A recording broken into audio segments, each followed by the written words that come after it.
वक्तुम् अर्हस्य शेषेण दिव्या ह्यात्मविभूतया याभिर्विभूतिभिर्लोकान् इमां त्वां व्याप्य तिष्ठसि। भगवद गीता अध्याय 10 श्लोक संख्या 16। इस श्लोक में अर्जुन भगवान से प्रार्थना कर रहे हैं, हे कृष्ण, कृपा करके विस्तार पूर्वक मुझे अपनी उन दैवी ऐश्वर्यों के विषय में बताएं जिनके द्वारा आप समस्त लोकों में व्याप्त हैं।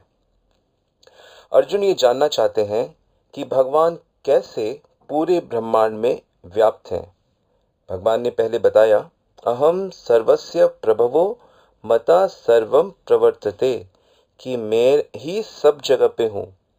तो हे भगवान, एटलीस्ट आप ये तो बताइए कि मुख्य आप कहाँ पे हो, ताकि मैं आपको याद रख सकूं और आपको हर जगह देख सकूं। निराकारवादी जो लोग होते हैं, देखिए, अलग अलग फिलॉसफीज होती हैं। ऐसा कोई मनुष्य नहीं है जिसके जीवन में कोई दर्शन ना हो, कोई फिलॉसफी ना हो, कोई गोल ना हो। मे बी उसको ये बात पता नहीं है कि मेरा गोल क्या है, लेकिन गोल तो उसका है, लक्ष्य तो है। क्योंकि लक्ष्य निर्धारित होने के बाद ही मनुष्य कुछ कर सकता है। तो यदि किसी को अपना लक्ष्य नहीं पता, वो केवल खा रहा है, सो रहा है और घर पे लेथार्जिकली लेटा हुआ है, तो उसका लक्ष्य आलसी होना ही है, या उसका लक्ष्य नहीं पता होना, यह भी एक लक्ष्य है, एमलेस। तो भगवान की तरफ चलने वाले भी बहुत से लोग हैं। इनफैक्ट एक दृष्टि से कहें तो हर कोई भगवान की तरफ ही चल रहा है। अगर कोई कहे मैं भगवान की तरफ नहीं चल रहा, तो हम उससे पूछेंगे कि आप किस तरफ चल रहे हो, तो वो कहेगा कि भाई मुझे तो ये पसंद है, मुझे तो वो पसंद है। क्यों पसंद है? क्योंकि उसमें से मुझे आनंद मिलता है। तो आप आनंद की तरफ चल रहे हैं, तो आनंद तो भगवान ही होते हैं ना। आनंद कहो या कृष्ण कहो या भगवान कहो, बात एक ही है। तो डायरेक्टली इनडायरेक्टली हर कोई भगवान की तरफ ही चल रहे हैं। जो भी वस्तुएं जिसके पीछे हम मैड हो रहे हैं, पागल हो रहे हैं, वो सब की सब भगवान के द्वारा ही बनाई गई हैं। इसलिए हर व्यक्ति भगवान की तरफ ही चल रहा है। और क्यों नहीं चलेगा? क्योंकि वह भगवान का ही तो अंश है, किसी और तरफ वो चल ही नहीं सकता है। तो कुल मिलाकर सही तरीके से भगवान की तरफ चलना चाहिए, सही रास्ते पे भगवान की तरफ चलना चाहिए। अविधि पूर्वक नहीं चलना चाहिए, विधि पूर्वक चलना चाहिए। यदि हम किसी काम को सही तरीके से करेंगे तो सबको आनंद आएगा, और यदि हम केवल अपने तरीके से करेंगे और समाज की, देश की परवाह नहीं करेंगे, तो सबको आनंद नहीं आएगा। तो भगवान की तरफ चलने वाले भी 3 प्रकार की कैटेगरीज होती हैं, जिसमें एक कैटेगरी है जो भगवान को निराकार मानते हैं। वो ये मानने को तैयार ही नहीं कि भगवान का कोई सुंदर दिव्य रूप हो सकता है। इन्हें ब्रह्मवादी कहा गया है भागवत में। दूसरे होते हैं जो ये कहते हैं कि भगवान का रूप है, लेकिन वो रूप हृदय में, आप आत्मा के अंदर में ही स्थित है। ये परमात्मावादी होते हैं। और इसके अलावा एक वैष्णव होते हैं, भक्त होते हैं, जो कहते हैं कि ये सब ठीक है, लेकिन भगवान का मूल एक दिव्य व्यक्तित्व होता है, जो गोलोक में रहते हैं, वैकुंठ में वास करते हैं, भिन्न भिन्न रूप धारण करके। और भगवान को देखना, उनकी सेवा करना, उनके साथ नित्य वास करना, ये इसकी भी परमिशन भगवान देते हैं। इनफैक्ट भगवान यही चाहते हैं कि सब लोग मेरे साथ ही रहें, मुझे देखें, मैं उनको देखूं, और हम लोग प्रेम से रहें। तो ये दिव्य जगत की बात है। ये 3 प्रकार के कैटेगरीज हैं जो अलग अलग भगवान की तरफ चल रहे हैं। वैदिक धर्म का जो पालन करते हैं, उसमें फिर देवी देवताओं के विषय में भी बताया गया है, लेकिन वह सब कामनाओं की पूर्ति की ही अलग अलग तरीके होते हैं। हाँ, ये बात सही है कि यदि कोई देवता की श्रद्धा से, ईमानदारी से, ईश्वर समझ के उनकी आराधना करता है, तो देवी देवता उसे भगवान की तरफ मोड़ देते हैं, कृष्ण की तरफ, विष्णु की तरफ मोड़ देते हैं, ताकि वह परम गति को प्राप्त कर सके। क्योंकि कोई भी देवी देवता संसार के बंधन से मुक्त नहीं कर सकते, कर्म बंधन से मुक्त नहीं कर सकते, मुक्ति नहीं प्रदान कर सकते। यह केवल भगवान विष्णु और भगवान के अवतारों में ही ये बात संभव है। तो यहाँ पे अर्जुन, जिनको संसार की समस्त चीज़ें उपलब्ध हैं, सब कुछ उसने प्राप्त कर लिया है, जो भी बुद्धि से, बल से, ज्ञान से प्राप्त कर सकता है एक मनुष्य, अर्जुन के पास वह सब है। लेकिन अब भगवान से सुनने के बाद कि जीव का परम कल्याण उनकी भक्ति में है, उनकी प्रेम में है, उनको सदैव स्मरण रखने में है, यह सुनने के बाद अर्जुन के मन में लोभ आया कि मैं तो भगवान को नहीं जान सकता, और कोई भी भगवान को नहीं जान सकता, भगवान को तो भगवान स्वयं जानते हैं, और कृष्ण परम ब्रह्म है, परम भगवान है, परम पवित्र हैं, परम ज्ञानी हैं, यही सब कुछ है और ये मेरे सामने है, तो क्यों ना इनसे मैं यह सीख लूँ, क्योंकि ये अपने को ठीक से जानते हैं। तो ये मुझे ये बता दें कि कैसे मैं इन्हें याद रख सकता हूँ, कैसे ये संसार में व्याप्त हैं, ताकि मेरा मन आसानी से इनमें लग जाए। वास्तव में अर्जुन ये प्रश्न हम सब के लिए पूछ रहे हैं, क्योंकि हम कृष्ण के समक्ष नहीं हैं, पर हाँ ये सही है कि कृष्ण की वाणी हमारे समक्ष है भगवत गीता के रूप में। भागवत ग्रंथ में भगवान कृष्ण की लीलाएं हैं। चैतन्य चरितामृत में भगवान कृष्ण भक्त बन के कैसे अपने ही आनंद को लूट रहे हैं, ये सारा ज्ञान, ये सारी कथाएं चैतन्य भागवत, चैतन्य मंगल और चैतन्य चरितामृत आदि ग्रंथों में उपलब्ध हैं। तो भगवान ने प्रैक्टिकल भी डिस्प्ले किया, भगवान ने थ्योरेटिकल भी गीता के रूप से हमें बता रहे हैं।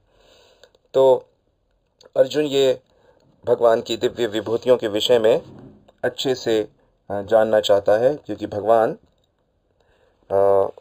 खुद अपने विषय में बहुत अच्छा जानते हैं, और ये बहुत अच्छा मौका है अर्जुन के पास। तो संसार में बहुत सी विभूतियां हैं, बहुत सी ग्रेट चीज़ें हैं, बहुत सी अट्रैक्टिव चीज़ें हैं। तो हमें ये लगता है कि ये संसार की हैं या ये किसी व्यक्ति विशेष की है। तो जब हम उन चीज़ों को संसार की मानते हैं या किसी दूसरे व्यक्ति की पर्सनल प्रॉपर्टी मानते हैं, तो हम माया में आ जाते हैं। लेकिन यदि हम उसी ग्लोरी को, उसी इफल्जेंस को, उसी महानता को हम भगवान की मानेंगे, यह हम देख पाएंगे, जो कि सच है। आज यदि कोई व्यक्ति बहुत सुंदर है, तो वह क्या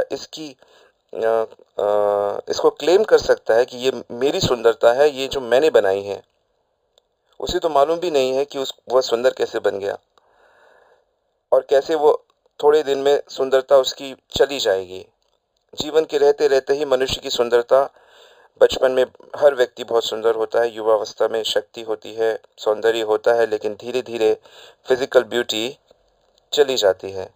तो उसको बनाने वाले भगवान हैं। तो कोई भी सुंदर चीज़ हम देखें, शक्तिशाली चीज़ हम देखें, तो हमें समझना चाहिए कि ये भगवान ही इसके माध्यम से अपनी ये वाली विभूति प्रकट करते हैं।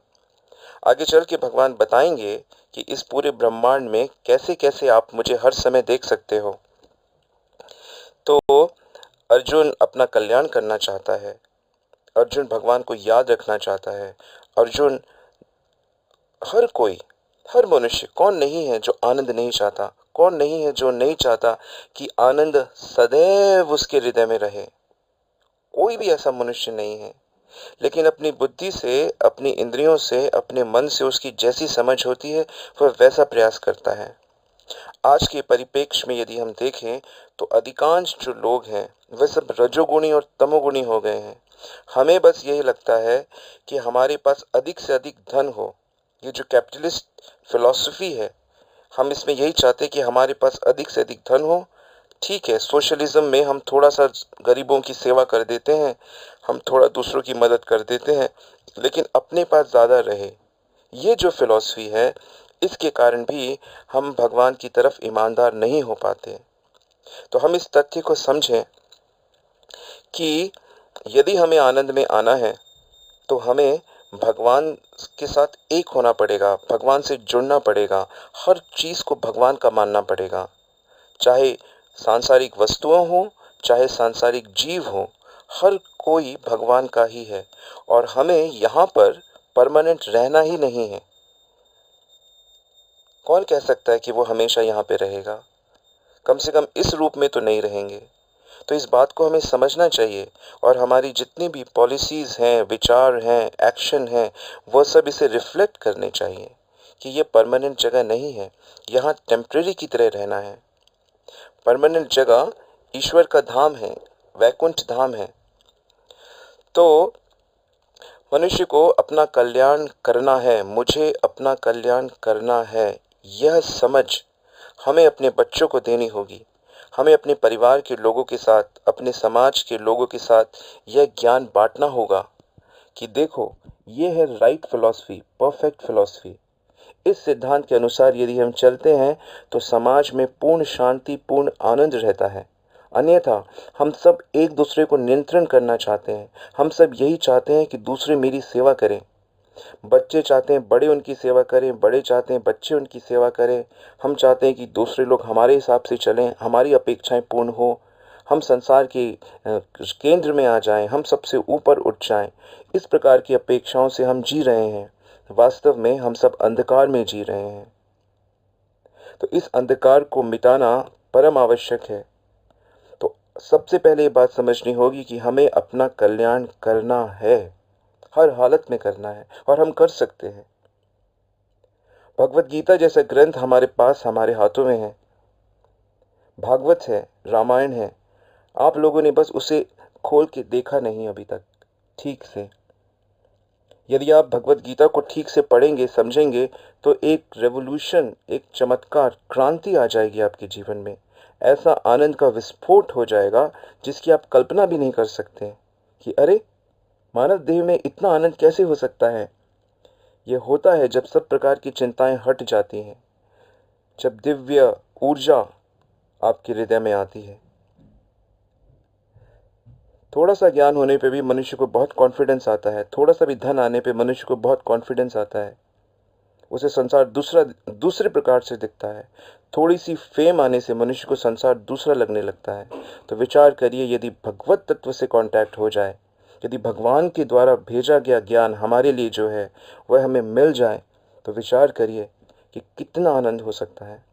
तो इसलिए अपना परम कल्याण के लिए, अपने परम लाभ के लिए, अपने परम स्वार्थ के लिए, इसी स्वार्थ को परमार्थ कहा जाता है, अपने परमार्थ लाभ के लिए, स्पिरिचुअल अवेकनिंग के लिए, सेल्फ रियलाइजेशन के लिए, भगवत भक्ति के लिए, भगवान की इस बात को समझें कि मन में भगवान को बसाएं, चिंतन भगवान का हो।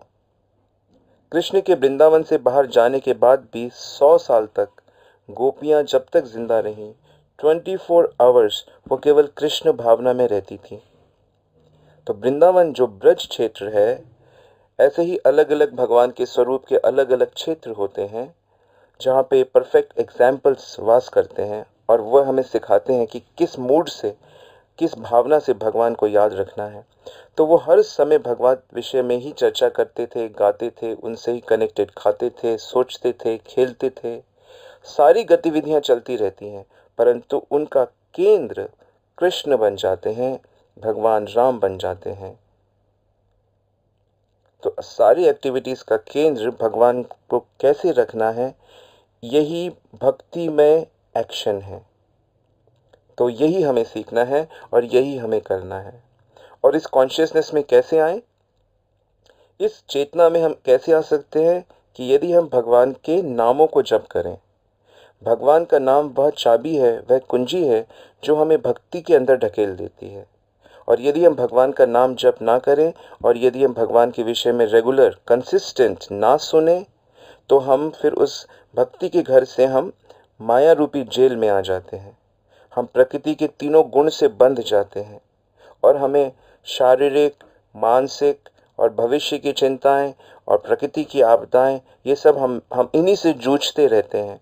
हम इन्हीं को ठीक करने की कोशिश करते रहते हैं और हम जन्म, मृत्यु, बुढ़ापा, रोग, इन्हीं से लड़ते रहते हैं बस। और इस प्रकार हम तो सिर्फ इतना देख पाते हैं, परंतु आगे की घटना है कि हम इसको छोड़ के दूसरा शरीर धारण करते हैं और वहाँ पे भी ये हमको दबोच लेते हैं। लेकिन मानव देह में एक मौका है, आप बाहर निकल सकते हैं।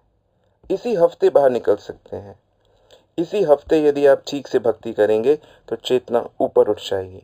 सबसे पहले भगवान का एक भक्त ढूंढें, भक्तों का समाज ढूंढें और वहाँ पे जाएं, भक्तों का एसोसिएशन लें, सत्संग सुने और हरि नाम जप करें। यह तो आप अभी सीख लीजिए कि हरे कृष्ण कृष्ण कृष्ण हरे हरे, हरे राम राम राम हरे हरे। इस मंत्र को आप लगभग 1 घंटा जप करिए, कम से कम 8 माला, 10 माला, 16 माला करिए और देखिए इसका दिव्य प्रभाव अपने आपके जीवन में।